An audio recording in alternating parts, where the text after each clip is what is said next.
ሰላም በያላችሁበት ክቡራትና ክቡራን ተመልካቾች ከአሚኮ አዲስ አበባ ስቱዲዮ የሰዓቱ ዘገባዎች ወደ እናንተ ይደርሳሉ። አንዷለምና እናሻግራለሁ። የአረንጓዴ አሻራ መርሃ ግብርን ለማጠናከር ኢትዮጵያ ከካርበን ግብይት ተጠቃሚ ለማድረግ የሚያስችሉ ስራዎች እየተሰሩ መሆናቸው ተገለጸ። የግብርና ሚኒስቴር ከአጋር አካላት ጋር በመተባበር ያዘጋጀው ሁለተኛው ሀገራዊ የካርበን ገበያ ሴሚናር ተካሂዷል። ሀና ማርያም መስፍን ተጨማሪ አላት። ከጤናና ከጦርነት እኩል በሚባል ደረጃ የካርቦን ልቀት የዓለማችን ስጋት ከሆነ ሰነባብቷል። ሀገራትን በተለያዩ ማዕቀፎች ውስጥ አስፈላጊ ስራዎችን በመስራት የችግሩን ጅራፍ ለመቀነስ እየሰሩ ይገኛሉ። በዚህም ኢትዮጵያ የካርቦን ልቀትን ለመቀነስ ሀገር አቀፍ ንቅናቄዎችን ጨምሮ ሌሎች ስራዎችን እያከናወነች ነው። ኢትዮጵያ በፈቃደኝነት ላይ የተመሰረተ የአየር ንብረት ለውጥ መቀነስ ኤንዲሲ የምንለውን በማዘጋጀት 3 ጊዜ አዘጋጅታ የመጨረሻውን ባለፈው መስከረም ወር 3ኛውን ኤንዲሲ ለተባበሩት መንግስታት የአየር ንብረት ለውጥ ማዕቀፍ አስገብታለች። ሁለተኛው 70.3% በሚቀጥሉት 10 ዓመታት ለመቀነስ ግብ አስቀምጣለች። ተጨባጭ እርምጃዎችን ዲዛይን አድርጋለች ማለት ነው። የግሪን ሌጋሲ ኢኒሺየቲቭን የወሰድን እንደሆነ ትልቅ የአየር ንብረት ለውጥን ለመከላከል ለመቋቋም የሚያስችለን ትልቅ ኢኒሺየቲቭ ነው። የግብርና ሚኒስቴር ከአጋር አካላት ጋር በመሆን ሁለተኛውን ሀገራዊ ካርቦን ገበያ ሴሚናርን አከናውኗል። በኢትዮጵያ የደን ልማት ትራንስፎርሜሽን ኃላፊ የሆኑት ዶክተር ሞቱማ ቶሌራ የካርቦን ልቀት ቅነሳንና ግብይትን በተመለከተ ተከታዩም ብለዋል። ልቀት መጠን መቀነስ አስገዳጅ የሆነባቸው ቦታዎች ላይ በቴክኖሎጂ ተደግፎ የብክለት መጠን የሚቀንሱ ስራዎች እየሰሩ ይገኛሉ። ኢንዱስትሪዎቹ ሀገሮቹ እነዚህ ይህንን አስተዋጽኦ የሚጫወቱ ሀገራት ለምን ክሬዲት ያን በዛ ምክንያት የሚያደርጉትን ካርበን ክሬዲት በካይ ሀገራት ለምሳሌ መድረስ ያልቻሉበትን ነገር ግን የሚገደዱበትን እንዲያሟሉ የግብይት ስርዓት ተፈጠረ ማለት ነው። ይሄ ነው የካርበን ግብይት ብለን የምንጠራው። በ10 ዓመታት ውስጥ የልቀት ቅነሳ ግቦችን ለማሳካት 106 ቢሊዮን ብር ያስፈልጋል። ይህንን ለማድረግም አስፈላጊ ክንውኖች መደረግ ይኖርባቸዋል። ከነዚህም መካከል የአረንጓዴ አሻራን በተጠናከረ መልኩ ማስቀጠል ይጠይቃል። ወደ 10 ቢሊዮን ቶን ካርቦን ዳይኦክሳይድ ኢኩቪለንት ሊሆን የሚችል የደን ክምችት የካርበን ክምችት አለ። ያ የካርበን ክምችት ግን የደን ካርበን ክሬዲት አይደለም። የደን ካርበን ክሬዲት ምን ያህል ጭፍጨፋ፣ ምን ያህል መመናመን ቀነስ፣ ምን ያህል ደን አለማን ከሚል ስለሆነ ያን አቅሙን የሚለካው ምን ሰራን የሚለው ነው። በጣም ብዙ ካለማን ብዙ ደን ከተከልን ከፍተኛ የደን ካርበን ክሬዲት እናመነጫለን ማለት ነው። በዓለም ላይ 4.14 ቢሊዮን ሄክታር መሬት በደን የተሸፈነ ሲሆን ይህም 32 ከመቶ ብቻ የሚሆን ነው። በዞኑ የ12ኛ ክፍል ሀገር አቀፍ ፈተና በስነልቦና በቴክኖሎጂና በይዘት ሰፊ ዝግጅት ተደርጎበት መጀመሩን የሰሜን ሸዋ ዞን ትምህርት መምሪያ ገለጸ። የደብረ ብርሃን ዩኒቨርሲቲ ፈተናው ከችግር ነፃ እንዲሆን ከተለያዩ ተቋማት የተውጣጣ ግብረ ኃይል በማዋቀር ስራ መጀመሩንም ገልጿል። አለም ላይ ኮን ዝርዝር አለው። ከዛሬ ሰኔ 23 ቀን 2018 ዓ.ም ጀምሮ በተለያዩ የሀገራችን አካባቢዎች የ12ኛ ክፍል የማጠቃለያ ፈተና እየተሰጠ እንደሆነ ይታወቃል። እነዚህ ፈተናዎች ከሚሰጡባቸው ማዕከላት ደግሞ አንዱ የደብረ ብርሃን ዩኒቨርሲቲ ነው። ዩኒቨርሲቲው በ6 ዙር ከ6500 በላይ ተማሪዎችን የሚያስፈትን ይሆናል። ዛሬ ላይ በተጀመረው የፈተና ሂደትም ተማሪዎች በኦንላይን ፈተናቸውን እየተፈተኑ መሆኑን ተመልክተናል። ተዘዋውረን ከመብራት ከኢትዮ ቴሌኮም እንደዚሁም ደግሞ ከሰላምና ጸጥታ ተቋማት ጋር በጋራ በመሆን ባዋቀረው ኮሚቴ ችግሮች የሚያጋጥሙ ከሆነ ከስሩ ለመፍታት እንደዚሁ ቅድመ ዝግጅት ማድረጉን ሰምተናል። ኢትዮ ቴሌኮም ከመብራት ኃይል እና ከሰላምና ደህንነት ተሳታፊ የሚሆኑበት አጠቃላይ ዩኒቨርሲቲውን ማዕከሉን የፈተና የሚያስተባብር ግብረ ኃይል አለ። ይሄ ግብረ ኃይል እያንዳንዱን ዝግጅት ከ3 ቀን በፊት ገምግሞ በበቂ ሁኔታ ዝግጅት መጠናቀቁን ካረጋገጠ በኋላ ነው ወደ ስራ የገባ ነው። አሁን ባለው ሁኔታ በበቂ ዝግጅት ነው የጀመርነው። ፈተናውም ተጀምሮ አሁን በጥሩ ሁኔታ ላይ እየተሰጠ ነው ያለው። የሰሜን ሸዋ ዞን ትምህርት መምሪያ ኃላፊ አቶ ጸጋዬ እንግዳወርቅ ተማሪዎች የተሻለ ውጤት እንዲያስመዘግቡ የቴክኒክ የይዘት እንደዚሁም ደግሞ የስነ ልቦና ቅድመ ዝግጅት እንዲያደርጉ ድጋፍ ሲደረግላቸው እንደቆየ ነው የተናገሩት። በዋናነት ይዘቶችን የመሸፈን ስራ በተለይ ደግሞ መሸፈን የሚገባቸው የትምህርት ይዘቶች እንዲሸፈኑ ተደርጓል። ሁለተኛ በተከታታይ ተማሪዎችን የማለማመድ ራሳቸው ትምህርት ቤቶችም እያዘጋጁ የሞዴል ፈተናዎችን በመስጠት ያለማመዱ ነው የቆዩት። ኦንላይን መፈተን የማይችሉ ተማሪዎችን ለልምምድ ለኦንላይን ዝግጁ ያልሆኑ ትምህርት ቤቶችን ለይተን በወረቀት እንዲፈተኑ አድርገናል። በስነ ልቦና ዘንድም በየትምህርት ቤቱ የሚገኙ የሳይኮሎጂ መምህራን ተማሪዎችን የማዘጋጀት የትምህርት አመራሮች በየጊዜው እነዚህን ተማሪዎች ነው ሲያዘጋጁ የከረሙት። ስለዚህ በስነ ልቦና በይዘት መሸፈንም በአጠቃላይ መዘጋጀት ባለባቸው ጉዳዮች ላይ ተገቢውን ዝግጅት አድርገው ለፈተና እንዲቀርቡ ነው እያደረግን ያለ ነው። እየተሰጠ የሚገኘው የ12ኛ ክፍል የማጠቃለያ ፈተና በ6 ዙሮች እስከ ሐምሌ 16 እንደሚሰጥ ነው የተገለጸው። መቀጨርን ለመቀነስ የስርዓተ ምግብ ባለሙያዎች እና የከፍተኛ ትምህርት ተቋማት በቅንጅት መስራት ይጠበቅብናል ሲሉ የዘርፉ ባለሙያዎች ገለጹ። የተመጣጠነ ምግብ አቅርቦት እንዲሻሻል በከፍተኛ ትምህርት ተቋማት የምርምርና የማህበረሰብ አገልግሎት ስራዎች እየሰሩ መሆናቸውንም ገልጸዋል። ድልነሳ መንግስቴ ተጨማሪ አለው።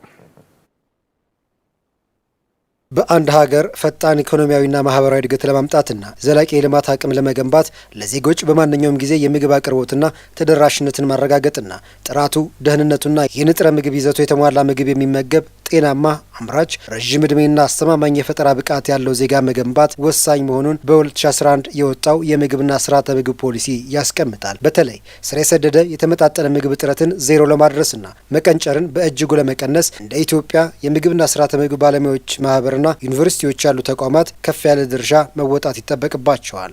ሰው ምንን ይመስላል ቢባል ሳህኑን ይባል የለ። በሀገራችን ምናልባት በዓለም ላይ ካሉ ከትልልቆቹ የመቀንጨር ግዝፈት ካለባቸው አንዷ እንደሆነች ይታወቃል። በዚህም ይህ ሶሳይቲ ሙያ ማህበር ትልቅ ኃላፊነት አለበት። የተለያዩ የምግብ ነገሮችን የማሻሻል ህብረተሰቡን የማሳወቅ አድቮኬት የማድረግ የተሻሻሉ ነገሮችን የማሳየት ስራዎችን እንሰራለን።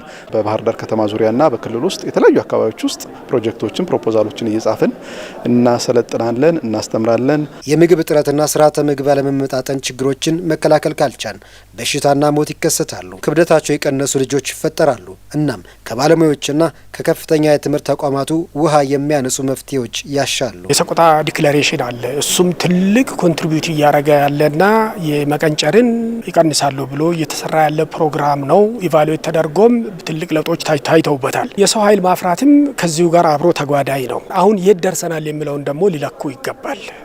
ለምሳሌ እንጀራ የተለመደው ምግባችን ነው። ዳቦ፣ የተለያዩ የመጠጥ አይነቶች፣ እነዚህን ምግቦች በንጥረ ነገር የማበልጸግ የማልኑትሪሽን ወይም ደግሞ የአመጋገብ ችግሮች አሉ። እነሱ እንዲሻሻሉ የማድረግ ስራዎችን እንሰራለን። ማህበረሰቡ፣ ዩኒቨርሲቲዎችና የምግብና ስርዓተ ምግብ ባለሙያዎች እንዲሁም ከእርሻ እስከ ጉርሻ ባለው ሂደት ተሳትፎ ያላቸው ተቋማት የጋራ ጥረት ችግሩን በዘላቂነት ሊቀርፍ ይችላል። የባለሙያዎች ማህበር ፕሬዚደንቱ ዶክተር ማስረሻ ተሰማ ማደማደሚያ ነው። መቀንጨር መንስኤዎቹ በጣም ዘርፈ ብዙ ናቸው። ምግብ አንዱ ነውና ወሳኝ ነው። ከምግብ ውጪ ግን ብዙ ነገሮች አሉ። የሰዎች የአኗኗር ዘይቤ፣ የውሃ ንጽህና አጠባበቅ፣ ያ ደግሞ ለበሽታ ስለሚያጋልጥ እንዲሁም ደግሞ ሰዎች ከተለያዩ በተለይ ከግጭቶች ነፃ ሆኖ ይሄ ጤናማ የምንለው ሰዎች በሰላም መኖር ሲችሉ መቀንጨር የሚከሰት ስለሆነ አሁን የሚሰራው በዩኒቨርሲቲዎችም የኢትዮጵያን ችግር አንዳንድ ችግሮች ሎካል ችግር ናቸው። ለነዚህ ደግሞ አገራዊ መፍትሄ ያስፈልጋል። ስለዚህ ከምግብ ብክነት ጀምሮ እስከ አመጋገብ እስከ ጤና ያለውን ኢትዮጵያ በጣም ዳይቨርስ ናት። በጣም ብዙ ማህበረሰብ ያለበት የአመጋገብ ስርዓቱን በዛ መልኩ ልዩነት ያለበት ነውና ስለዚህ ከፍተኛ የትምህርት ተቋማት በዛ መልኩ ያንን ታሳቢ አድርጎ መስራት አለባቸው። ያንን በሚፈታ መልኩ የምግብና ስርዓተ ምግብ ዋስትናን ማረጋገጥ የሰው ልጅ ሰብአዊና ህገ መንግስታዊ መብት መሆኑን ፖሊሲው ያመላክታል። እንቀጥላለን ተመልካቾች። በሰሜን ሸዋ ዞን አነስተኛ ይዞታዎችን ወደ አንድ የምርት ቀጠና የመቀየርና የኩታ ገጠም አስተራረስ ዘዴን ውጤት እያስገኘ መሆኑን የዞኑ ግብርና መምሪያ አስታውቋል። አሰራሩ አመቺ የቴክኖሎጂና የገበያ ትስስር እድሎችን ለአርሶ አደሮች በቀላሉ ተደራሽ ለማድረግ ማገዙን መምሪያው ጠቁሟል። ዮናስ ታደሰ በዝርዝር ተመልክቶታል። የኩታ ገጠም አስተራረስ ዘዴ የተበጣጠሱና አነስተኛ ይዞታዎችን ወደ አንድ ሰፊ የምርት ቀጠና በመቀየር አርሶ አደሮች የቴክኖሎጂ የባለሙያና የገበያ ትስስር ተጠቃሚ እንዲሆኑ በርን ከፍቷል። በሰሜን ሸዋ ዞን ሞረትና ጅሩ ወረዳ በዚህ መንገድ በተለይም አርሶ አደሮች ተጠቃሚነታቸውን እያረጋገጡ ስለመሆኑ የወረዳው ግብርና ጽሕፈት ቤት ኃላፊ ካሱ አበበ ይገልጻሉ። ክላስተር ሲደረግ ገበያ ትስስርም ፈጥሯል። እኛ ጋር አንደኛ ከዘርፍ ቤትም ጋር ኮንትራት ውል መርህም የተከተለ አሰራር ነው እየሰራን ያለው። አርሶ አደራችን በዚህ ክላስተር አሰራሩ የተሻለ ተጠቃሚ የተሻለ ኢኮኖሚ ውጤት ያመጣበት ሁኔታ እንዳለ ነው ያያየን ያለን። የኩታ ገጠም ስትራቴጂ የግብርና ምርታማነትን ማሳደጊያ ዘዴ ብቻ ሳይሆን አነስተኛ አምራቾችን ወደ ላቀ የገበያ ተወዳዳሪነትና ወደ እውነተኛ የኢኮኖሚ ተጠቃሚነት የሚያሸጋግር መሆኑን ተገንዝበን በትኩረት እየሰራን ነው ያሉት ደግሞ የሰሜን ሸዋ ዞን ግብርና መምሪያ ምክትል ኃላፊ ችሮታው አስፋው ናቸው። በተደራጀ ሀሳብና በኩታ ገጠም ማሳ አርሶ አደር ሊቀየር የሚችለውና የሚያመርትም ካመረተው ደግሞ የሚጠቀም አርሶ አደር እንደሆን እኛ ከምርቱ አንፃር እንደ ተቋም በግብርና ኤክስቴንሽን የምንሰራቸው ስራዎች ይኖራሉ። ካመረተ በኋላ ደግሞ በእኛው የሚያልቅ ስላልሆነ ከገበያው ጋር ተያይዞ ከሚመለከታቸው የንግድ መስሪያ ቤቶች ጋር አርሶ አደራችን ባመረተው ልክ እንዲጠቀም እንሰራለን። የሞረትና ጅሩ ወረዳ ግብርና ጽሕፈት ቤት ኃላፊ ካሱ አበበ 10700 አርሶ አደሮች አባልና ባለቤት የሆኑበት ጅሩ የአርሶ አደሮች አግሪ ቢዝነስ ኩባንያን በማቋቋም በቀጣይም ወደ ስራ በማስገባት አርሶ አደሮች ከምርታቸው በቀጥታ ተጠቃሚ ለማድረግ እየተጋን ነው ብለዋል። አርሶ አደሩ ሸጦ እንዲያመርት ነው እየተደረገ ያለው። በተለይ በክላስተር ተደራጅቶ ያመረተው ምርት አሰባስቦ እሴት ጨምሮበት ለሀገር ውስጥ ገበያና ለውጭ ገበያም ጭምር ማቅረብ የሚችልበት ደረጃ ላይ ለማሸጋገር የአርሶ አደሩን ችግር ሊቀርፍ የሚችል ከግብይት ጋር ተያይዞ ያሉ ችግሮችን ሊፈታ የሚችል እስከ ቫልዩ አዲሽን ሴንተር የምንለው ወይም ይሄ የግብርና ምርት እሴት መጨመሪያ ማዕከል ጭምር ያለው ነው። አቶ ችሮታው አስፋው በበኩላቸው አርሶ አደሮች በልፋትና ድካማቸው ልክ ሳይጠቀሙበት የሚያልፉበት መንገድ ተገቢ ባለመሆኑ ባለፈው ዓመት የተጀመሩ ስራዎች ተጠናክረው ይቀጥላሉ ነው የሚሉት። ሸጦ የሚያመርት አርሶ አደር እንፍጠር ብለን እሱ ላይ እየሰራን ያለንበት ሁኔታ ነው ያለውና ከክላስተር ቀጥሎ የሚመጣው አርሶ አደሩ ያመረተው ምርት በተደራጀ አግባብ የገበያ የሚያገኝበት ከገበያ ጋር የሚተሳሰርበት ከፋብሪካ ጋር የሚተሳሰርበት ወደ ውጭ ኤክስፖርት የሚያደርግበት እሱ ስርዓት ከንግድ ጋር ሆነን እየሰራን ያለንበት ሁኔታ ነው ያለውና አምና የጀማመርናቸው አሉ አርሶ አደር የተጠቀሙ አሉ። ይሄንን የበለጠ አጠናክረን የምንሄድበት ይሆናል ማለት ነው። ተመልካቾች ከአሚኮ አዲስ አበባ ስቱዲዮ ለዛሬው የተዘጋጁ ዘገባዎች እኒህ ናቸው። ዘገባዎቹን ደግሞ አንዷለም መናን ከመላ የስርጭትና የስቱዲዮ ባለሙያዎች ጋር በጋራ በመሆን ወደ እናንተ አደረስኩ። አብራችሁ ስለነበራችሁ ስለተመለከታችሁን አመሰግናለሁ። ጤና ይስጥልኝ።